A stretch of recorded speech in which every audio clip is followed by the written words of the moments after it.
All my Kojic people, come here. I got something for you. This is Bishop C.H. Mason, and he is the founder of the Kojic Church. If you are Kojic, you should know this. He founded your denomination. He was born September 8th, 1866, which is freaking amazing because I added up his birthday, and his life path number is an 11, meaning he is an ascended master. It makes sense as to who he was as a man on this earth. Now, Bishop C.H. Mason grew up holiness and Pentecostal, and as a child, he was heavily influenced by his religion. Just a quick backstory, by the age of 15, Mason apparently became very ill.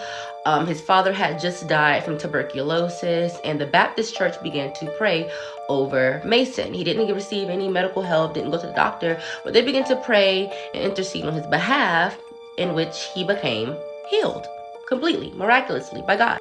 When Bishop Mason became healed, he believed that God had spoken to him and told him that he had a duty to fulfill on this earth spiritually, in which he did.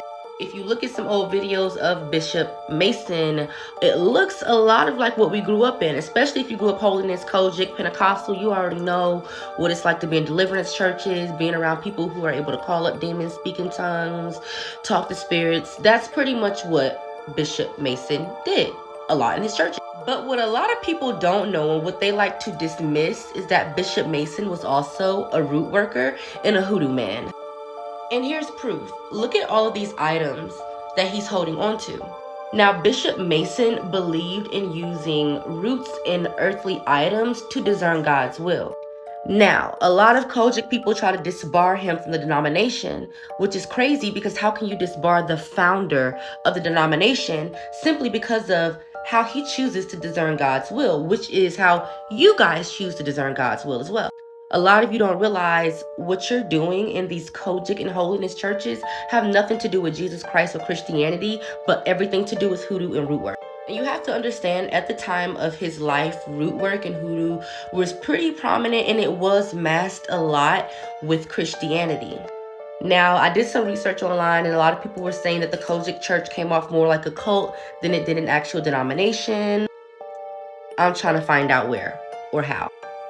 I've even read on some cases where they said that Bishop C.H. Mason was mentally ill towards the end of his life.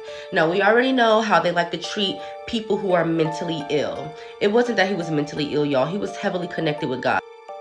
And if you ever came in contact with this man, what I've read online, that he was heavily influenced by God. But of course, people not doing their research and understanding God for themselves, they think that he was a witch. So what?